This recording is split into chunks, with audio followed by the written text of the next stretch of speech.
Muy buenos días a todos. Les damos la más cordial bienvenida a nuestro webinar Impacto de la ventilación en la productividad y bienestar. Este webinar será impartido por Isabela Rodríguez, quien es ingeniera ambiental, actualmente vinculada al Departamento de Ingeniería de Soler y Palau, Colombia, como ingeniera de proyectos con experiencia en el campo de la ventilación y calidad del aire. En este webinar se mostrarán algunos factores que influyen en la calidad de aire que pueden generar un impacto negativo en la productividad y el bienestar de las personas en un recinto cerrado. Y se resaltará la importancia de mantener las condiciones óptimas en el entorno. Les recuerdo que todas las preguntas con respecto al webinar las pueden escribir y serán contestadas al final del mismo a través de la sección de preguntas o chat que se encuentra en la parte superior derecha. Isabela, comenzamos.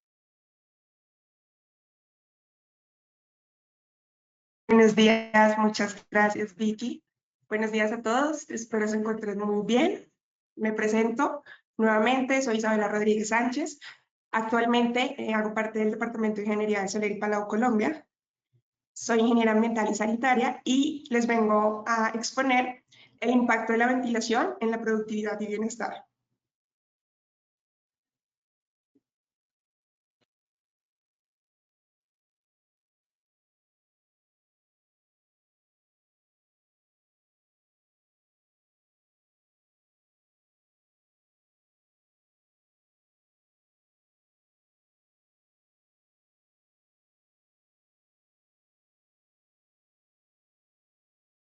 Antes que nada, les vengo a mostrar lo que impartiremos en este webinar, partiendo de qué es el aire, el índice de calidad del aire, contaminantes exteriores e interiores, cuál es la calidad del aire, qué tipos de ventilación podemos manejar, un poquito de la normatividad en ventilación relacionada con el caudal mínimo, la ventilación en colegios y en entornos laborales, filtración relacionada con la ventilación y enfocarnos ya un poquito en lo que es el rendimiento y el bienestar.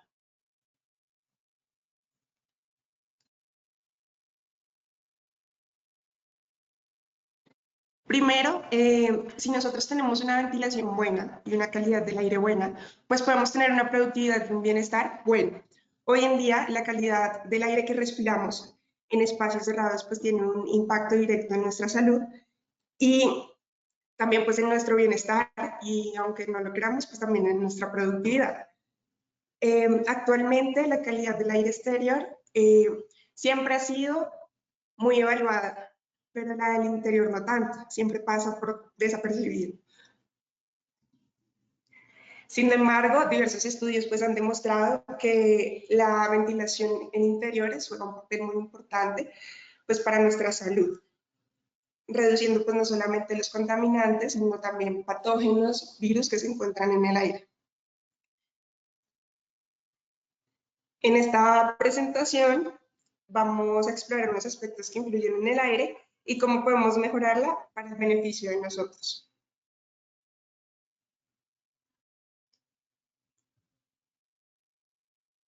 Primero que todo, partimos de qué es el aire. Conocemos que el aire es un gas que envuelve la Tierra y es fundamental para la respiración de todos los seres vivos. En este predominan lo que es el nitrógeno y el oxígeno. Como podemos observar en el gráfico, tenemos los componentes del aire seco. Tenemos el nitrógeno con el 78% en su composición, el oxígeno con el 20,95%, el argón, el dióxido de carbono y otros elementos en menor composición.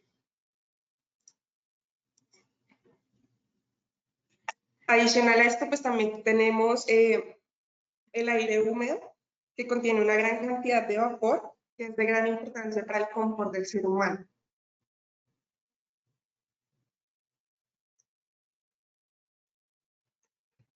¿Qué es la calidad del aire? Cuando hablamos de calidad del aire, hablamos de la presencia de contaminantes en su nivel máximo de concentración, pues teniendo en cuenta que estas sustancias provienen tanto de forma natural como de nivel antropogénico. Estas pueden generar reacciones físico-químicas que pueden incidir directamente en nuestra salud. Esto va muy relacionado con el índice de calidad del aire, pues debido a este nos permite evaluar qué tipo de contaminantes están presentes en el aire y cómo podemos tomar medidas de mitigación para reducir los efectos que este trae a nuestra salud a futuro. ¿Cómo podemos evaluar el índice de calidad del aire, más conocido como el ICA? La Organización Mundial de la Salud elaboró diferentes directrices basadas en estudios epidemiológicos y ofrece unas ciertas recomendaciones para proteger la salud pública de estos efectos que generan los contaminantes sobre nosotros.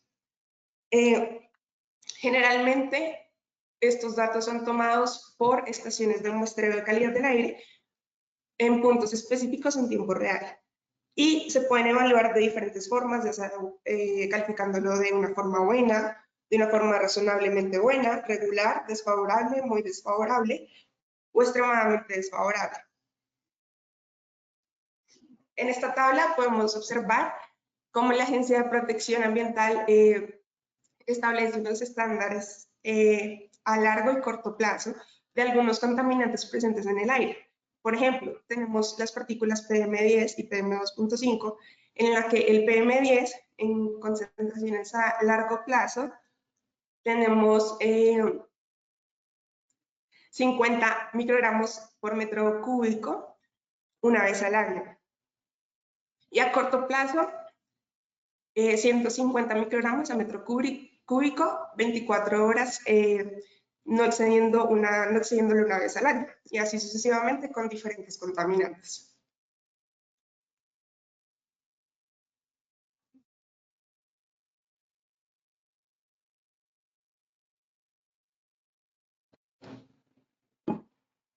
Bueno, ¿qué contaminantes tenemos presentes en el aire exterior? Estos, pues también a su vez, nos influyen directamente en el aire interior. Pero partiendo de los exteriores, vamos a hablar del ozono. El ozono es beneficioso para la luz, para la protección de la luz ultravioleta, pero a nivel suelo puede generar problemas respiratorios y daños en los tejidos pulmonares. Este se emite a partir de vehículos con combustible fósil, fugas de gas o por la misma industria.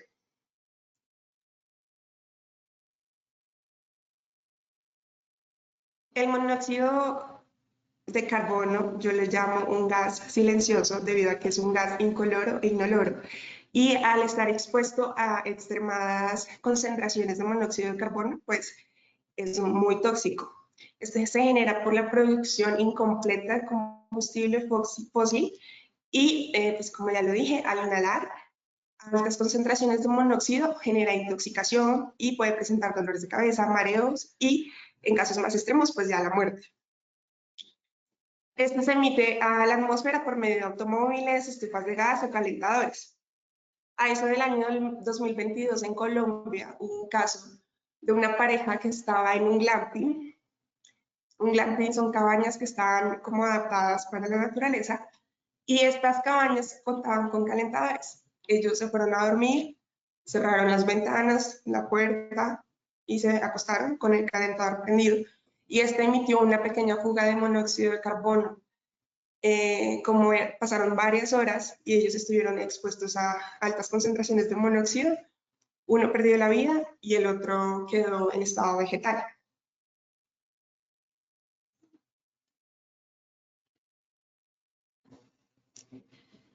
Como otro contaminante tenemos el plomo, es un metal tóxico que se presenta en el aire por medio de partículas. Se puede encontrar también por medio de la explotación de este elemento del suelo. Efectos en la salud, genera problemas de comportamiento, o sea, daños directos en nuestro cerebro y también retraso en el desarrollo. Como lo dije anteriormente, pues se genera a partir de la minería, de la producción de baterías, incineradores de residuos que contengan plomo. El PM10 y el PM2.5 es uno de los contaminantes que más frecuenta en todos, tanto interior como exterior. Esta es una mezcla de partículas sólidas o incluso también líquidas que se encuentran en el aire de forma microscópica. Estos se emiten a partir de obras de construcción, de la agricultura, de chimeneas, incluso quema de madera directa, combustible fósil o alto tráfico vehicular. Este puede generar deterioro en nuestro sistema respiratorio futuro o incluso un asma agravada, arritmia y ataques cardíacos.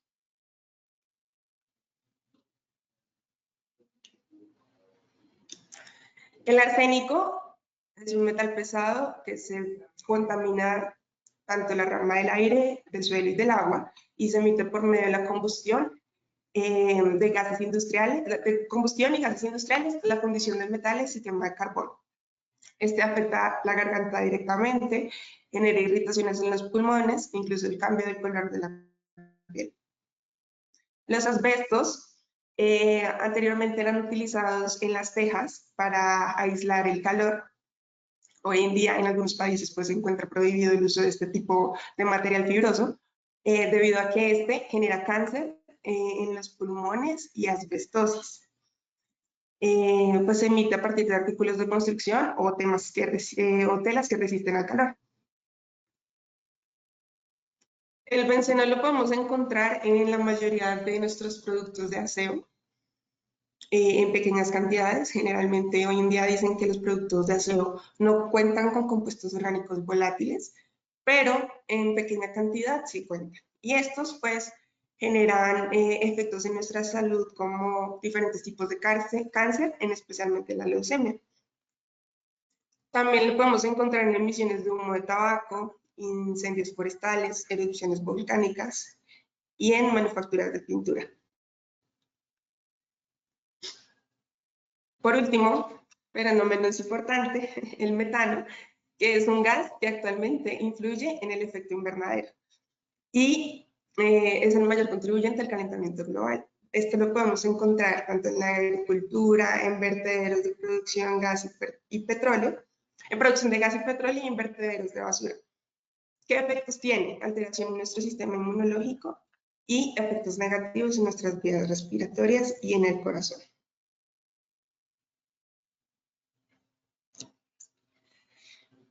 Y el dióxido de azufre es liberado a la atmósfera por la quema de combustible fósil y fundición de material que contenga azufre.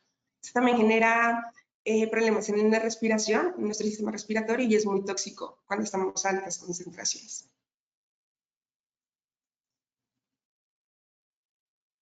Hoy quise mostrarles unas noticias relacionadas con el índice de calidad del aire que se dan gracias a accidentes ambientales que se presentaron en diferentes años.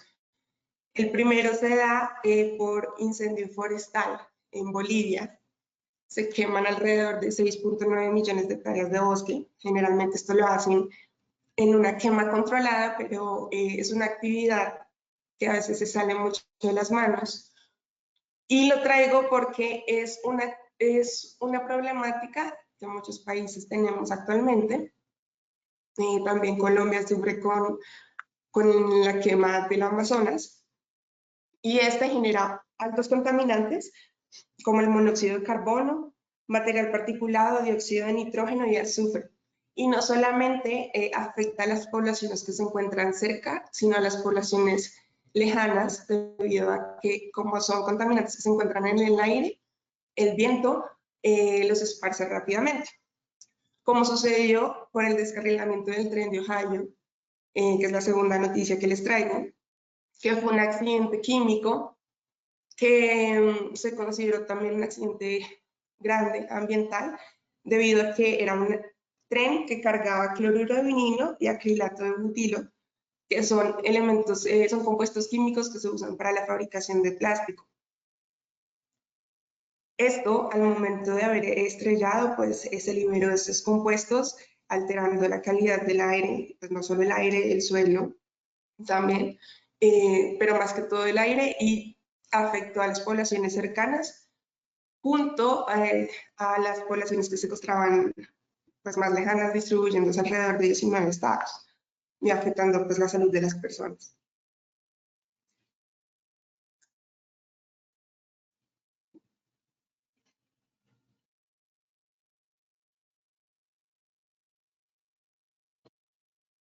Bueno, la capacidad de acceso al organismo de diferentes partículas. ¿Por qué los quiero mostrar esto? Porque esto depende también como del diámetro de la partícula hasta qué nivel de acceso tiene el organismo. Entonces, si es superior a 9 micrómetros, este solamente se va a estancar en lo que es la nariz. Si va de 6 a 9 micrómetros, pasará solamente a lo que es la faringe y se retiene ahí. De 4,5 a 6 micrómetros pasa lo que es la tráquea y bronquios primarios. De 3 a 6,5 micrómetros pasa a los bronquios secundarios. De 2 a 3 micrómetros a bronquios terminales. De 0,4 a 2 micrómetros a los alveolos. Y partículas inferiores a 2 micrómetros pasan al flujo sanguíneo. ¿Qué nos concluye esto? Que la partícula entre más pequeña es mucho más peligrosa. Entre más grande, pues va a tener más facilidad de retención en nuestro sistema respiratorio y tendremos menores afectaciones en nuestra salud.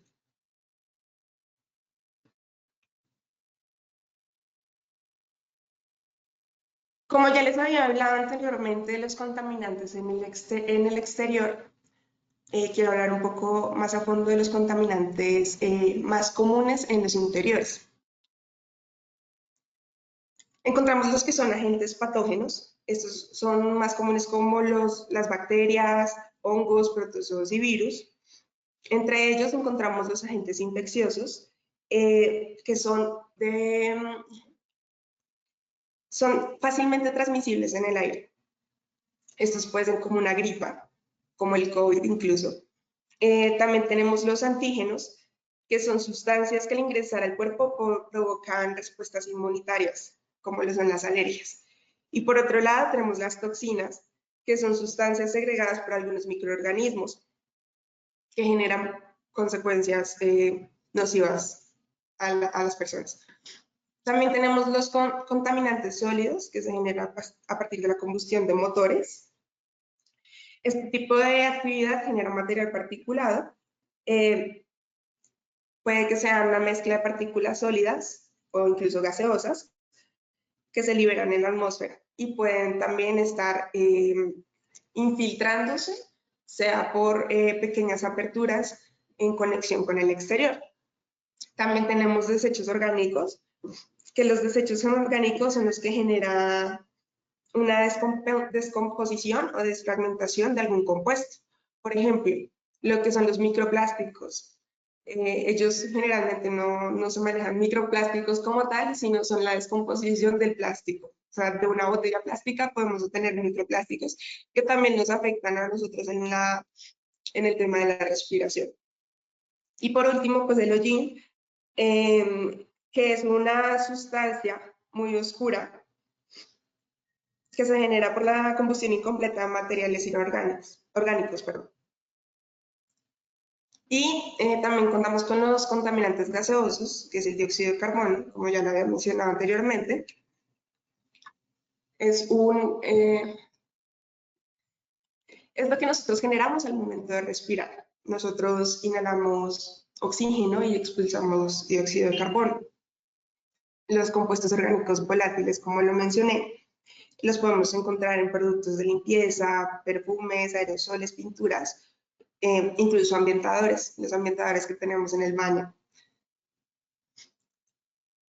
Y los formaldehídos, que también hacen parte de la familia de los compuestos orgánicos volátiles, los podemos encontrar en algunos cosméticos, perfumes, los pisos laminados, las paredes, incluso hasta los hornos a gas.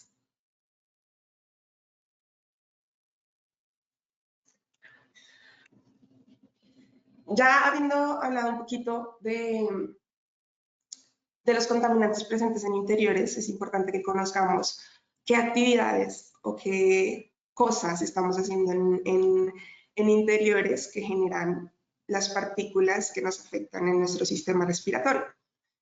Las podemos dividir en tres. Y tenemos las partículas ultrafinas, que van de 0.003 micrómetros a 0.1 micrómetros. Estas son las que conforman aproximadamente el 90% de todas las partículas que encontramos en el aire. ¿Y cómo las podemos obtener? Por ejemplo, si estamos en una casa, la estufa de gas emite ese tipo de partículas que van de 0.002 nanomicras a 10 micras. Los virus, cuando una persona está enferma, puede emitir alrededor partículas de tamaño del 0.05 a 0.3 micras. El humo de la chimenea puede producir material particulado de 0.06 a 10 micras.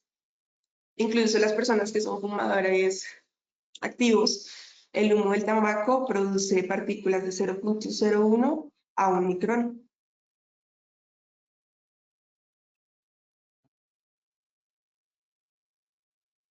Por otro lado, encontramos las partículas finas. Estas partículas son las que tienen menos o igual tamaño de 2 micras de diámetro. Por ejemplo, unas velas que al prenderlas, al encenderlas, producen material particulado de 0.1 a 0.8 micras. Los pelos de nuestras mascotas producen de 0.1 a 25 micras. Bacterias pueden producirse entre 0.5 a 10 micras. Incluso el polvo del hogar de 1 a 100 micras. Y por último, encontramos las partículas gruesas, que son aquellas que tienen un diámetro entre 2.5 y 10 micras de diámetro, como lo son las esporas de moho, que van de 8 a 80 micras, y el polen, que va de 10 a 100 micras.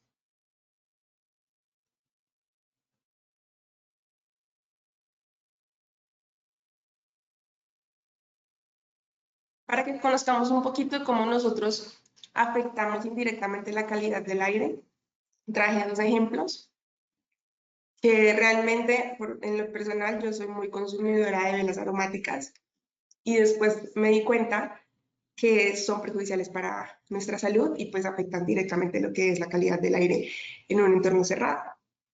¿Por qué? Lo que son las velas aromáticas, cuando las prendemos, ellas empiezan a emitir lo que son compuestos orgánicos volátiles y material particulado en pequeñas cantidades. Pero, por ejemplo, si mantenemos encendida la vela durante mucho tiempo, pues puede emitir bastante material particulado que al futuro pues puede traer consecuencias importantes en nuestra salud. Hay expertos que dicen que la exposición de este tipo de contaminantes es igual o similar a la exposición de lo que son los motores a diésel o estufas de gas. Entonces, pues la magnitud es significativa, aunque uno piense que no es tan relevante, lo es. Y por otro lado, lo que son los cigarrillos electrónicos, por ejemplo, las personas que no somos fumadoras activas y estamos en un recinto cerrado y una persona que utiliza un vapeador, un cigarrillo electrónico, está emitiendo compuestos de alcoholes al ambiente que son difíciles para nuestros pulmones y material particulado de 2.5. Entonces, afecta directamente nuestra salud respiratoria, aunque nosotros no seamos fumadores activos.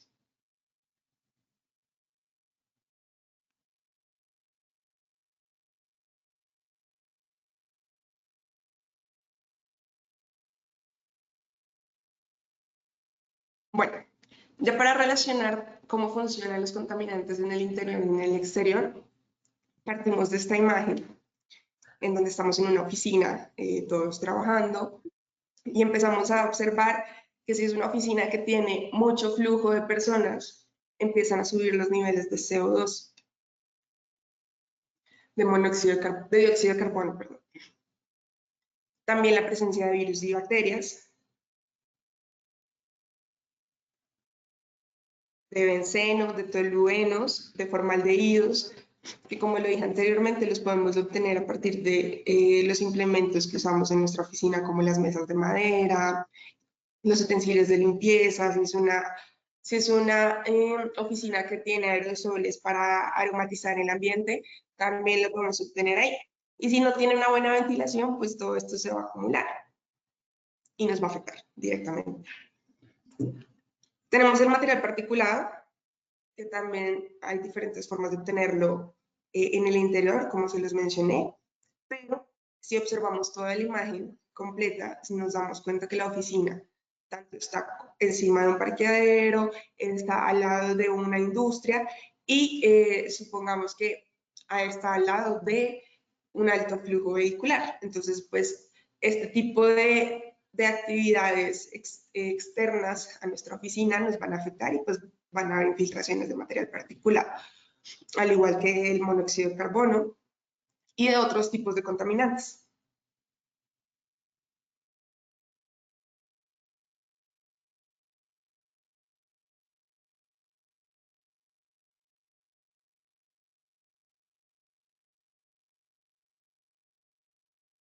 Bueno, ya enfocándonos un poco más en la calidad del aire interior, ¿qué es calidad del aire interior y qué factores influyen en nuestro aire? Bueno, generalmente siempre cuando hablamos de calidad del aire, siempre la enfocamos en el exterior, pero también es muy importante la del interior. Estudios de la Organización Mundial de la Salud confirman que nosotros pasamos aproximadamente alrededor del 90% de nuestro tiempo en espacios interiores. Y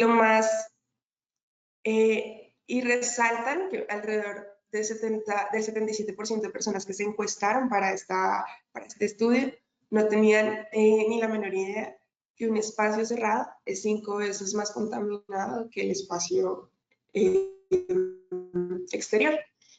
Entonces, ¿qué nos lleva a esto? De que a veces pensamos que por estar en un lugar cerrado estamos seguros y estamos evitando como todas las contaminaciones que se generan en el exterior y no siempre sucede. Si es un lugar que sí tiene un buen sistema de ventilación y cuenta con ventanas y es alto con poca disminución de personas, de flujo de personas, pues va a ser óptimo y pues va a ser saludable, entre comillas. Entonces podemos decir que la calidad del aire interior es igual de importante que la calidad del aire exterior. Como se les mencionó anteriormente, ambos van muy de la mano y van relacionados. Pasamos la mayor parte de nuestro tiempo, ya sea en casas, oficinas, locales comerciales, eventos, conciertos. Entonces ahí es importante que se evalúe periódicamente una calidad del aire interior porque ahí podemos ver afectada directamente nuestra salud.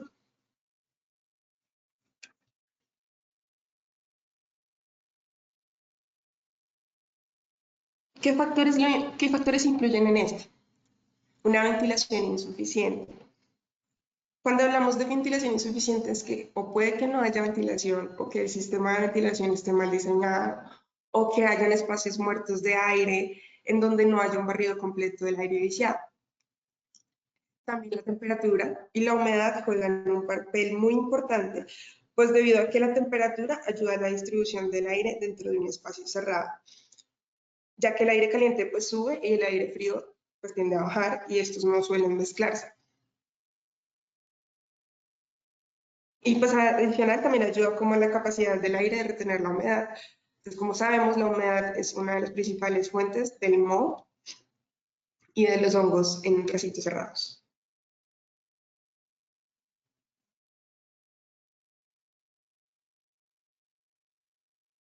Entonces, ¿cómo es el comportamiento de diferentes elementos teniendo en cuenta la humedad relativa?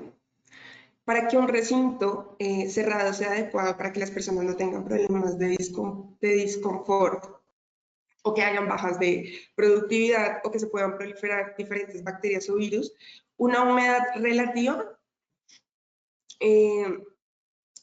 óptima se encuentra entre lo que es el 40 y aproximadamente un 50%. Como lo podemos observar en la gráfica, lo que son las bacterias, para un porcentaje de humedad inferior al 30, se ve que hay un crecimiento de bacterias. Si es superior al 60, también vamos a encontrar un crecimiento de otro tipo de bacterias. Al igual que el virus, por debajo del 40 va a haber un crecimiento y superior al 70 va a haber un crecimiento. Los hongos, superior al 60% de humedad, va a haber crecimiento y los parásitos de igual forma. Vamos a empezar a ver y a notar afectaciones respiratorias para un porcentaje inferior al 40% y alergias también. Y superior al 50 o al 60 vamos a encontrar también alergias.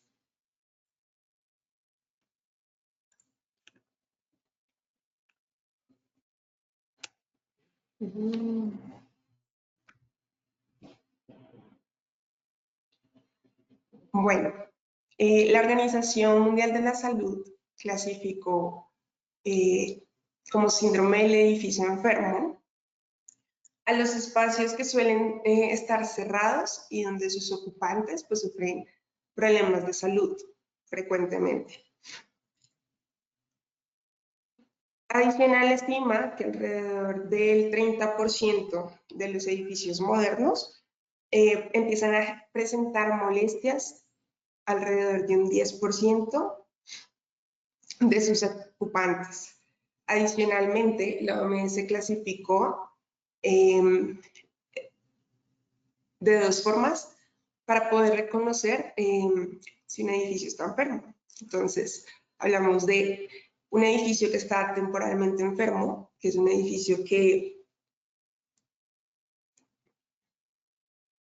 es un edificio nuevo y que recientemente ha venido o se ha venido renovando y presenta síntomas de deterioro en sus fachadas, presenta humedad, mala ventilación, que es lo que cataloga la Organización Mundial de la Salud como un edificio enfermo.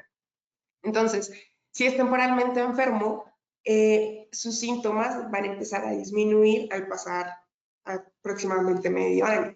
Pero si hablamos de un edificio que es temporalmente enfermo, es un edificio que no va a cambiar, que va a seguir siendo igual y va a presentar afectaciones en la salud de las personas. O sea, puede pasar un año y aún así no hay mejorías en la salud de las personas que habitan dentro de ese edificio. ¿Cómo podemos reconocer un edificio enfermo? Son edificios herméticos. Esto quiere decir que son edificios que tienen poco ingreso de luz, poco ingreso de aire, que están diseñados solamente acogedores, que no tienen ningún ingreso de aire. Entonces suele ser un poco molestos. También sistemas de ventilación inexistentes. Es decir, que cuenta con ausencia de entrada y salida del aire. E incluso puede contar con el ingreso del aire, pero pues está muy mal distribuido. Como sería la mala distribución del aire, que serían zonas sin ventilación, una ventilación forzada, también un incorrecto filtrado del aire, o incluso sin filtración, si es un edificio que se encuentra cerca a una avenida y vas a inyectar aire, tienes que tener en cuenta si vas a manejar filtración para que esas partículas no entren en tu recinto. Mala calidad de los materiales de construcción. Entonces, si es un edificio que presenta niveles de humedad, va a empezar a presentar un deterioro muy rápido en sus fachadas ni en la parte interna. Un recubrimiento textil. ¿Por qué? Porque hay recubrimientos textiles que van relacionados con los compuestos orgánicos volátiles. Entonces, si están presentes, pueden alterar también la salud de las personas. Diferencias de presión entre espacios. Ubicación de los edificios en zonas de polución, como lo mencioné anteriormente. Si es un lugar que tiene aire de fábricas, alto flujo vehicular, entonces también evaluar el lugar donde vas a poner el edificio y pues mirar y mitigar esos impactos que tiene el aire exterior con el interior. Entonces ahora, ¿vives en un edificio enfermo y apenas lo notaste? Cuando estaba haciendo mi charla, me di cuenta que yo en lo personal, la mayoría de veces, he presenciado o he estado en edificios enfermos. Incluso creo que hasta me he enfermado por estar presente en los edificios enfermos. Pero igual, no hay ningún problema, hay maneras de poder mitigarlo y poder solucionarlo. Hay medios de corrección frente a un edificio enfermo. ¿Cómo se pueden reducir? Con una instalación de un sistema de ventilación bien dimensionado. Que el sistema cuente con buen caudal, con buena presión, que tenga, sí, es un sistema que requiere ventilación, entonces que los equipos cuenten con la filtración, perdón, con la filtración necesaria y analizar pues también qué partículas son las que vamos a remover. Pues que garanticen un barrido completo del aire viciado. También presencia de equipos de tratamiento de aire.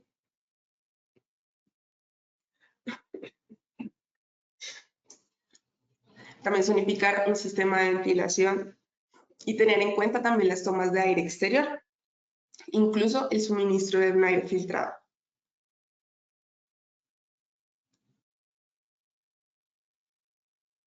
Entonces, ¿se necesita ventilación?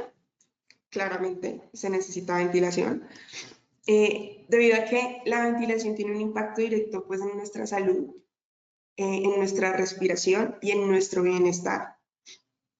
Entonces, generalmente las personas que viven la mayor parte de su vida en lugares cerrados, es muy importante que evalúen la calidad del aire que están respirando, porque pues tal vez ahora nosotros no estamos viendo las consecuencias de lo que es inhalar aire contaminado, pero posiblemente a futuro sí.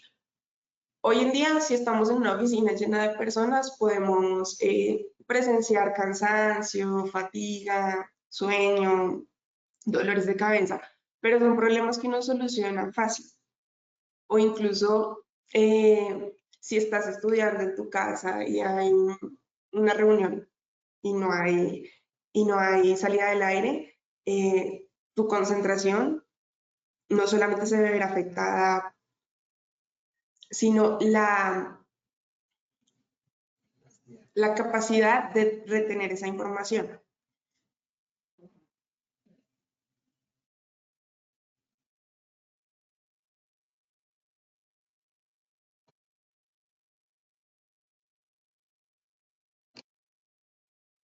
Bueno, entonces ya entrando un poco en materia, ya después de conocer cómo los contaminantes, la calidad del aire, y pues relacionarlos con la calidad del aire interior, se puede manejar con ventilación y se puede mejorar. Pero se manejan dos tipos de ventilación, lo que es la ventilación natural y la ventilación mecánica. Cuando hablamos de ventilación natural, es basada por los principios físicos de la circulación del aire, sin la intervención de equipos mecánicos. Entonces se utilizan factores factores naturales como lo es el viento, la temperatura en el interior y en el exterior del recinto. Es como la más conocida como la bioclimática, y la mecánica es la que emplea todo lo que son ventiladores, ductos, extractores, y son las que se usan para forzar el movimiento del aire. Entonces, si es para extraer o suministrar aire a un recinto. Es importante resaltar que la ventilación natural funciona siempre y cuando tenga espacios amplios, que tenga entrada y salida del aire y que pues no haya gran cantidad de personas en un recinto, porque pues igual va a ser un poco más complicado, entonces uno ya puede pensar en una extracción mecánica del aire viciado. Y pues que también tenga una buena distribución de las entradas y salidas del aire, porque pues no es lo mismo tenerlas en un lado, pero en el otro lado no haya ninguna entrada, ninguna salida. Entonces no se está haciendo un buen recorrido del flujo del aire.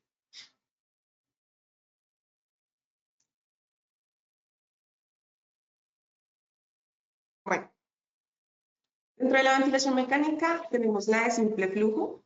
En esta o vamos solamente a suministrar aire o a extraer aire con un sistema mecánico. Pero si, por ejemplo, vamos a suministrar aire con un ventilador, la extracción del aire viciado se debe hacer pues con rejillas, con ventanas, entre otras cosas. Y la ventilación mecánica de doble flujo es la que se usa sistemas mecánicos, tanto de extracción como de suministro, dos redes de conducto que van a aportar el aire fresco y van a extraer el aire viciado del recinto.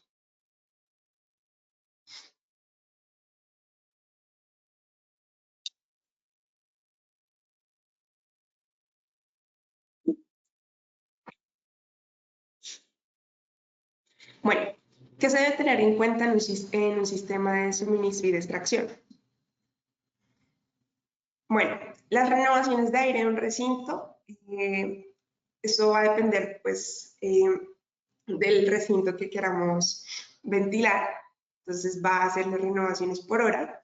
Esto lo traje del manual de ventilación de Soler y Palau. Este es un pequeño extracto.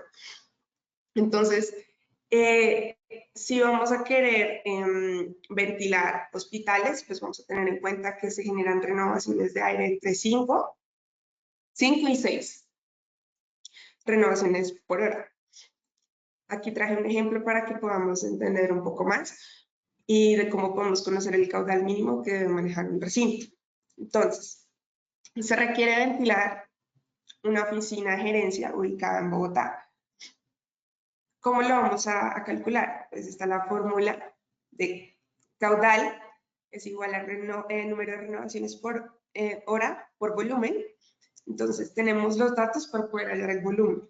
Nos dan los datos de las dimensiones de la oficina. Entonces decimos largo es de 2 metros, ancho de 2.5, alto de 2.8 metros. Sabemos que es una oficina de gerencia, entonces decimos que las renovaciones van de 5 a 6 renovaciones por hora. Tomamos la más alta, entonces decimos que caudal es igual a 6 renovaciones hora por el volumen, esto nos da igual a 126 metros cúbicos por hora.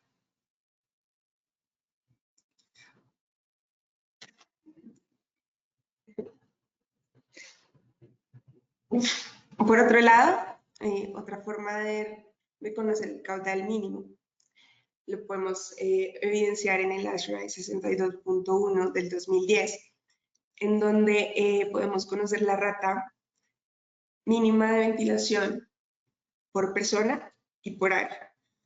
Entonces, no es lo mismo el caudal que se va a manejar para un salón de lectura que para un salón de pintura, debido a que en el salón de pintura pues vamos a tener diferentes elementos que van a influir en la calidad del aire, como lo son incluso las pinturas, los óleos, diferentes elementos con los que limpian, el barsol, que son compuestos que generan mucho olor. Entonces, por eso, un salón de arte tiene 10 CFM por persona.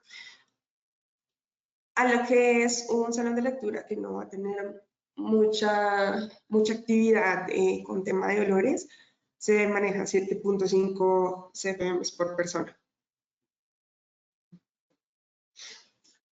¿Cómo podemos obtener el caudal mínimo? Con el ASHRAE tenemos esta ecuación en donde caudal es igual a rata de caudal requerida por persona, según la tabla que vimos anteriormente en la anterior diapositiva, por la cantidad de personas en la zona ventilar, si las conocemos. Si no, se hace un promedio y se usa ese promedio para poder calcularla.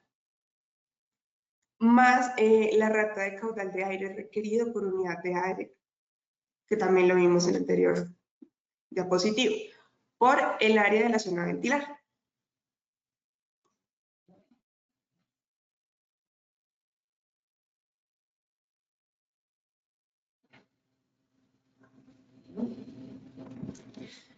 Bueno, ¿cómo relacionamos la calidad del aire con la productividad y el bienestar? Ya visto los contaminantes presentes en el aire, pues hablamos de que el CO2, si estamos expuestos a altas concentraciones, puede ser muy perjudicial para nuestra salud. Este pues se puede encontrar presente de diferentes formas, como lo dije anteriormente, por la respiración humana, debido a que nosotros exhalamos dióxido de carbono. también por el aire exterior contaminado, por las actividades antropogénicas que nosotros no tenemos control y se pueden infiltrar en nuestra zona de trabajo o en nuestra casa. Alta ocupación en un recinto muy pequeño y mala ventilación.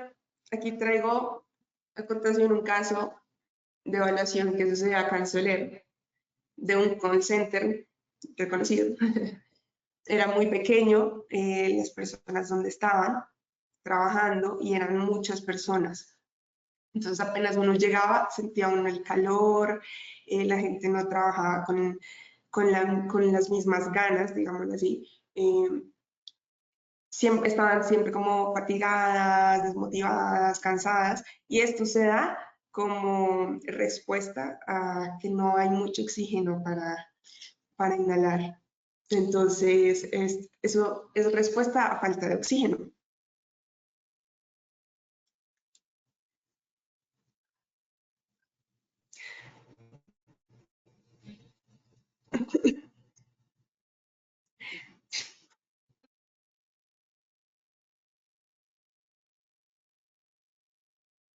Aquí quiero relacionar un poco cómo la ventilación en los colegios puede afectar el rendimiento y la productividad de las personas. Entonces, puede la mala ventilación en los colegios y la mala calidad del aire dentro de un aula impactar el rendimiento escolar de los alumnos. Sí. Más allá de problemas de salud y de contagios, pues la calidad del aire va a reducir nuestra productividad. Si es una calidad del aire mala, va a reducir nuestra productividad a un 50%. Pero si es buena, pues nuestra productividad va a ser mucho más eficiente y vamos a dar mejores resultados. Según un estudio de Harvard, 1 de cada 3 estudiantes sufren de asma crónica, según la EPA. Y ellos evalúan diferentes factores para poder relacionarlos con la mala calidad del aire. Entonces hablamos primero de la temperatura. Si se aumenta 1 grado Fahrenheit en un salón que es de ambiente cálido, o sea, estamos hablando de que se encuentra el salón en un ambiente cálido, se aumenta 1 grado Fahrenheit, pues el rendimiento va a disminuir un 1%. Al igual, si estamos en un ambiente frío, muy frío, y adicionalmente hay una caída de temperatura, también va a disminuir al 1.2%. Por otro lado, la humedad, como se los mencioné anteriormente, la humedad relativa es del 40%, la óptima. En este caso, ellos evaluaron 4 salones de clase en donde ponían diferentes humedades, una al 20%, una al 40% y una al 60%. Obtuvieron los mejores resultados en la humedad relativa del 40%, disminuyendo su grado de distracción a un 61.1%, su fatiga a un 23% y su velocidad de lectura a un 12.2%.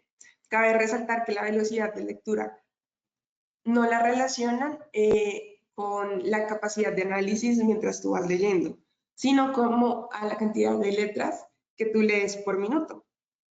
Entonces, el resultado que tuvo el aula al 20% con respecto a la velocidad de lectura redujo en un análisis al 1.44 y el 60 redujo un 0.52, siendo mucho más eficiente un aula con un humedad relativo del 40%.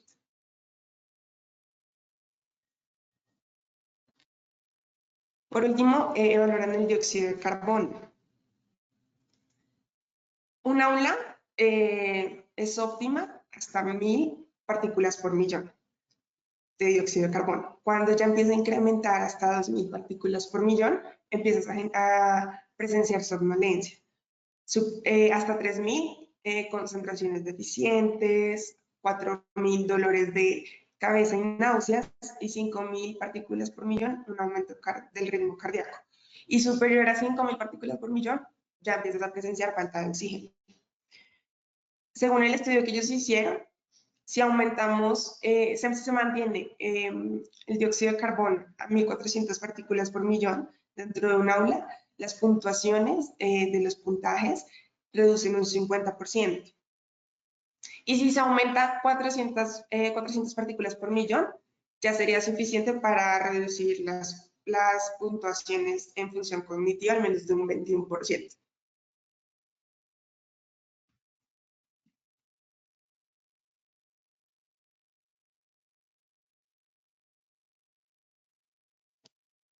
Bueno, entonces, ¿cómo podemos relacionar los contaminantes con la productividad y el bienestar? Lo hemos venido hablando toda la presentación, pero no está de más resaltarlo. Un ambiente interior siempre acostumbra a estar mucho más contaminado que un ambiente interior. Ya sean, por ejemplo, los niveles de CO2, pues aumentan rápidamente debido a una alta ocupación si no hay ventilación.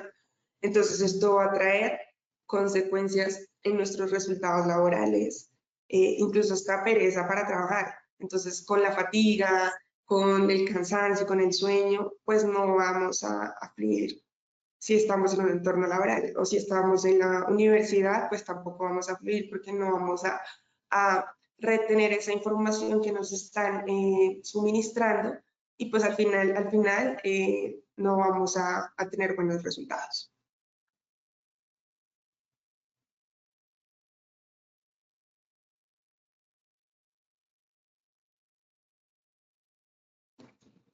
Traje un caso muy relacionado con el bienestar, porque ya estamos hablando más como de la salud, y fue de un joven de 27 años que inhaló tufo de vino. El tufo de vino es una sustancia que se genera a partir de la fermentación, del proceso de fermentación del vino, que se hace por medio de bacterias de la levadura. Y emite cantidades de CO2. Y si es una bodega con grandes vinos para fermentar, va a producir grandes cantidades de CO2. En este caso, la bodega contaba con mala ventilación, no tenía un buen espacio de salida del aire, y la persona que estaba trabajando inhaló grandes concentraciones y murió intoxicado a causa del monóxido de carbono, del dióxido de carbono.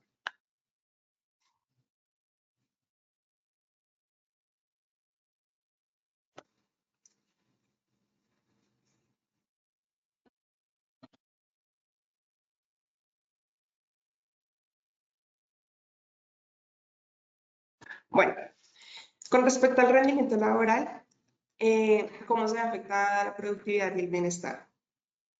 En el 30% de los espacios de trabajo en interiores existen problemas con calidad del aire. Ahí es donde es una problemática que se tiene que evaluar y analizar, porque es de grandes retos, porque pues uno no siempre tiene un análisis o un monitoreo de la calidad del aire interior. Entonces ahí es cuando entramos a evaluar esa calidad del aire para beneficio de nosotros mismos,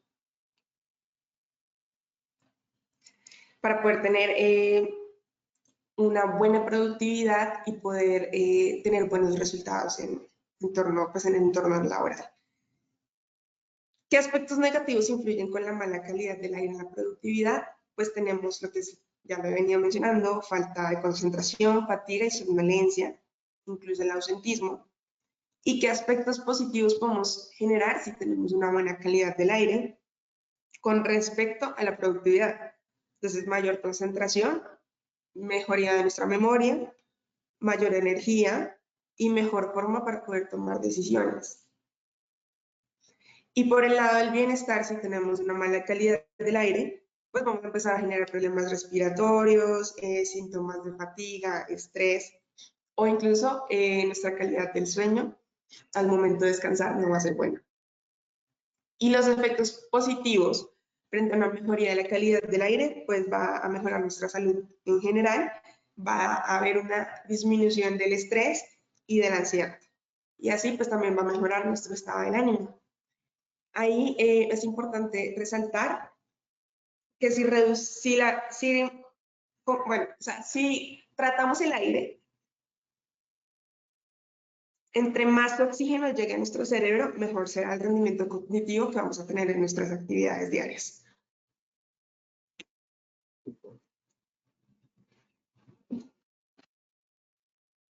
Por último, y no menos importante, la filtración juega un papel muy importante en la calidad del aire, debido a que este nos ayuda a la retención de partículas suspendidas en el aire, ya sea de diferentes tamaños. Ayuda a que estos no ingresen del exterior al interior. Entonces, si vamos a poner un ventilador a suministrar aire, tenemos que revisar el comportamiento del exterior para evaluar si necesita filtración o qué tipo de filtración, porque pues eso varía también dependiendo del tamaño de la partícula. Y pues va a generar un confort térmico. ¿Qué podemos retener con la filtración? Partículas suspendidas en el aire, compuestos en fase gaseosa también, vapores, compuestos orgánicos volátiles y gases. ¿Qué tipos de filtración podemos manejar teniendo en cuenta pues las diferentes necesidades? Entonces tenemos la filtración mecánica, que es la que comúnmente usamos. Este también pues varía también dependiendo de la eficiencia y del tamaño de la partícula. Tenemos filtración EPA o filtración MER. También tenemos se maneja filtración electrostática, que esta es por medio de carga eléctrica para atraer las partículas contaminadas del aire. Por otro lado también está la radiación ultravioleta, la ionización, el ozono y la fotocatálisis. Traje un caso para relacionarlo un poco con la filtración y para que sepan la importancia de evaluar un entorno antes de hacer un sistema de ventilación. Este caso se presenció en un hospital en Mar de Cádiz y resulta que tenían presencia de hongos patógenos en el hospital de los quirófanos. Ahí lo relaciono con la filtración porque no es lo mismo, bueno, es importante saber que en un hospital siempre va a haber filtración porque pues es un recinto que va a tener constante flujo de personas, que pueden transmitir virus, hay transmisión de bacterias, de vapores, de todo, de materia particulada también. Pero no es lo mismo filtrar una sala de espera a un quirófano. Los quirófanos tienen mayor precaución, pues debido a que si le puede entrar algún hongo, una bacteria a la persona que está siendo operada en el momento es perjudicial, incluso lo puede llevar hasta la muerte. Entonces ahí es importante que se evalúe las condiciones exteriores e interiores y pues así poder analizar qué tipo de filtración se va a usar y qué tipo de ventiladores y cómo se va a hacer el diseño.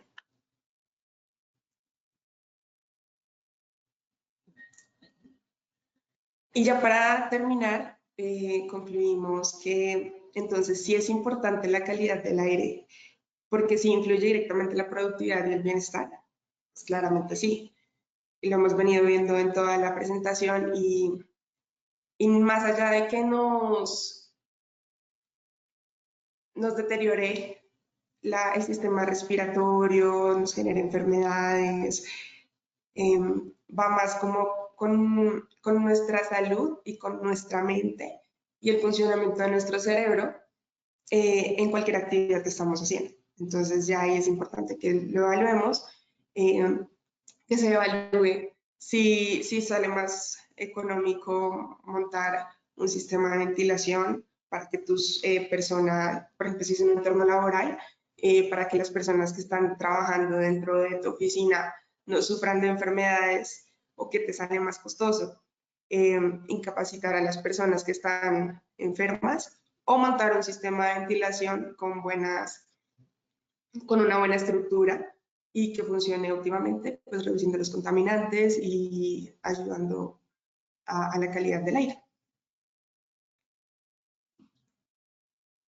Bueno, muchísimas gracias. Si tienen alguna pregunta. Muchas gracias, Isabela. Vamos a dejar un par de minutitos para que si tienen alguna duda lo comenten en el chat. En caso de no tener alguna pregunta, daremos por finalizado el webinar.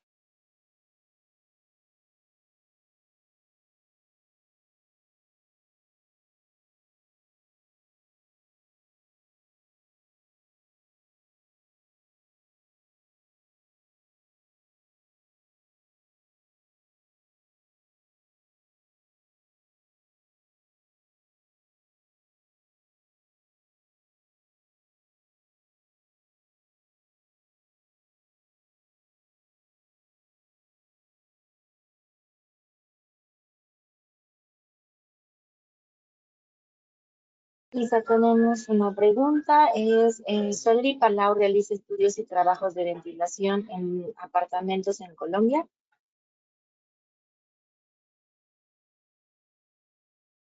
Estudios como tal en apartamentos, no tenemos. No hemos hecho.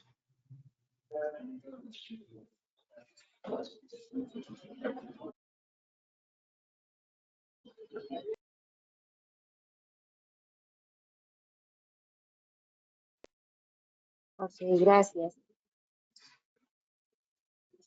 Isa, te agradecemos mucho tu aportación a este webinar, agradecemos a todos por su asistencia y damos por finalizado este seminario.